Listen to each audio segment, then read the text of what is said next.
안녕하세요. 저는 진로 설계 공모전에 참가하게 된 유기소재 시스템 공학과 정영은이라고 합니다. 지금부터 발표를 시작하겠습니다. 다들 스판덱스에 대해서 들어보셨나요? 최근에 수요가 급증가한 요가복, 운동복에 많이 쓰이는 고기능성 섬유의 이름입니다. 저는 대학교 1학년 자율과제로 화학 레포트를 쓰기 위해서 주제를 찾다가 처음 스판덱스에 대해서 알게 되었습니다. 스판덱스에는 폴리우레탄이 재료로 사용되는데 저는 이 당시에 폴리우레탄 폼만 떠올릴 수 있었기 때문에 그 사실에 깜짝 놀랐습니다. 알고 보니 폴리우레탄이라는 한 가지 재료를 만드는 법을 달리하여서 폼 형태인 단열재로도 아주 부드러운 쿠션으로도 탄성이 강한 스판덱스로도 사용될 수 있었던 것이었습니다. 저는 이 사실을 통해서 같은 재료라도 만드는 사람이 재료의 특성을 정확히 이해한다면 만드는 법을 달리해서 원하는 물성을 극대화시키고 적용의 폭을 넓혀 고부가 가치의 재료까지 만들 수 있음을 깨달았습니다. 저는 그래서 이때 처음으로 재료공학기술자라는 직업에 흥미를 갖게 되었습니다. 그리고 이어지는 2학년 여름방학에 취업전략과에서 실시하는 저학년 진로탐색 프로그램에 참가하여 전문 선생님께 맞춤형 상담을 받고 셀프 인터뷰와 다양한 검사를 통해서 제 자신을 분석해 봄으로써 재료공학기술자라는 직업에 대해 확신을 가질 수 있었고 품질관리라는 직무까지 정할 수 있었습니다. 다음 슬라이드부터 분석한 저에 대한 소개와 재료공학기술자와 품질관리에 대한 구체적인 설명, 필요 역량, 그리고 앞으로의 계획에 대해서 설명해 드리겠습니다. 저를 표현하는 키워드로 다음과 같은 세 가지 단어를 뽑아볼 수 있을 것 같습니다. 첫째는 실험, 제가 가장 잘하는 것입니다. 저는 고등학교 때 실험 과목을 배우고 과제연구대회에 참가하고 실험 동아리장을 맡음으로써 문제를 확인하고 실험을 직접 설계하는 법을 배울 수 있었고 보고서 쓰기 방법을 배워 고등학교뿐만 아니라 대학교에서도 실험 과목에서 A+ 점수를 받을 수 있었습니다. 저는 실험을 설계하고 결과를 문서화시키는 데 강점이 있는 사람입니다. 두 번째로 균형, 제가 가장 좋아하는 것입니다.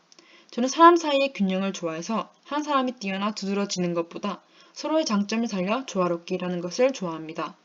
또한 현재 이공계열인 유기소재 시스템 공학과를 다니고 있지만 영어를 좋아해서 영어 통역사 자격증도 보유하고 있습니다. 세 번째로 저의 성격을 가장 잘 나타내는 단어로 세심함을 선택하였습니다. 저는 MBTI 검사에서 INFJ, DISC 검사에서는 C형을 받았는데 이 두 유형에서 신중하고 세심함을 공통적인 특징으로 발견할 수 있었습니다.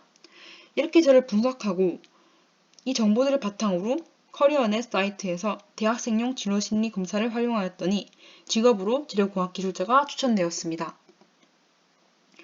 그렇다면 재료공학기술자가 어떤 직업인지에 대해서 설명해 드려야 할 것 같습니다. 재료공학기술자는 산업 분야에서 사용되고 있는 유기소재, 무기소재, 금속재 등을 처리하고 제조하는 현장에서 지휘, 감독, 특성 연구, 개발하는 모든 분야의 종사자를 말합니다. 저는 이 중에서도 유기소재, 섬유를 다루는 재료공학기술자가 되고 싶습니다. 재료공학기술자들은 재료, 즉 소재의 본질을 이해하고 특성을 이용하여 응용할 줄 알아야 합니다. 따라서 분석적인 사고와 혁신적인 생각, 재료의 물성에 대한 전공 지식을 필요 역량으로 들 수 있을 것 같습니다. 품질관리 직무는 제조 현장에서 제품 불량 유형과 원인을 분석하고 해결책을 찾아 품질을 개선하는 고객의 신뢰도를 쌓는 직무입니다. 저는 실제 종사하고 있는 분들의 현장 인터뷰를 찾아보면서 품질관리 직무의 중요한 역량 두 가지를 알 수 있었습니다. 첫 번째는 소통력입니다. 현장에 있는 사람들과 직접 소통하며 문제점을 개선해야 하기 때문에 강한 멘탈과 배려심, 그리고 영어, 가능하다면 중국어까지의 언어 능력이 필요한 것으로 보입니다. 두 번째로는 분석력입니다. 제품의 불량 유형을 알기 위해서는 정확한 분석을 해야 하고 꼼꼼함이 요구됩니다. 분석 기기를 다룰 수 있어야 하며 수치를 해석하고 또 결과를 수치로 잘 나타낼 수 있어야 합니다. 이와 관련되는 자격증으로는 품질경영산업기사, 화학분석기사 등이 있습니다. 이 밖에도 구분자 복합재료와 목표물성 도출 기술에 관한 전공 지식이 필요합니다. 아까 저를 분석했을 때 사람들 사이의 균형과 영어를 좋아하는 부분이 소통력 부분과 잘 들어맞는다고 생각하였고 세심한 성격과 실험으로 기를 수 있었던 문서화 능력이 분석력 부분과 잘 들어맞는다 생각하였습니다. 또한 유기소재 시스템 공학과가 과거에 선유공학과였기 때문에 전공지식 부분과도 잘 들어맞는다 생각하여 품질관리를 희망 직무로 정하게 되었습니다. 마지막으로 앞으로의 계획에 대해서 설명해 드리겠습니다. 현재 2학년이 거의 끝나가는 지금 진로 찾기가 2학년으로 다소 늦고 코로나까지 겹치게 되면서 활동이 부족한 상태입니다. 저는 1학년 때 학점 관리에 집중했으며 방학 때는 국가 프로그램을 통하여 일하였습니다. 저는 어학 성적으로 855점을 받았고 학과에서 하는 학과 홍보 공모전에 참가하였습니다. 그러나 동아리는 코로나로 활동을 하지 않거나 모집 인원이 적어 떨어져서 들어가지 못했기 때문에 전공지식, 직무경험, 팀워크 모든 부분에서 부족한 상태입니다. 따라서 저는 이 점들을 보완하기 위해서 이번 2학년 겨울방학부터 소통력을 기르기 위해서 어학 성적을 높이겠습니다. 그 중에서도 외국어 말하기 평가인 오픽 시험 준비를 하겠습니다. 단기로 영어 학원에 등록하고 책으로 공부하여 현재 저희 영어 성적을 점검하고 욕심을 내서 IH 이상의 영어 성적에도 도전하겠습니다. 가능하다면 토익도 단기로 영어 학원에 다녀 다시 시험을 쳐서 900점대 이상의 점수에 도전하고 또 3학년 때 할 현장 실습을 하기 위한 기반으로 또 혹시 모를 공기업에 대비하기 위해서 인터넷 강의를 이용하여 컴퓨터 활용 능력 1급에 도전하겠습니다. 그리고 틈틈이 대학 친구와 함께 위티비, 싱급 등의 공모전 사이트를 활용하여 화학 관련 공모전에 참가하겠습니다. 이것은 팀워크, 대외활동, 직무 관련 경험 모든 부분을 보완할 수 있는 좋은 기회가 될 것 같습니다. 3학년 때는 본격적으로 부족한 부분을 채우겠습니다. 3학년 2학기에는 현장실습센터의 한국재료연구원 현장실습에 참가하여 부석장비 사용법과 소재의 합성, 그리고 자기적 결정성 분석법과 데이터 정리법을 배울 것입니다. 이것은 후에 품질 개발 직무 경험과 직접적으로 연관되어 큰 도움이 될 것 같습니다. 그리고 취업 전략과 프로그램을 적극적으로 활용하여 직무에 대한 부족한 정보를 채우고 틀린 내용을 고쳐 견고한 진로의 길을 만들겠습니다. 취업전략과에서 주관하는 사기업 공기업 특강, 9월에 있는 온라인 직무 취업 캠프, 1월, 7월에 있는 여대생 직무 능력 향상 프로그램을 통해서 현직자에게서 직무 특강을 듣고 제 자신을 피드백해 나가겠습니다. 배려심과 소통 능력을 키우고 발휘하기 위해서는 다양한 단체 활동에 참가하겠습니다.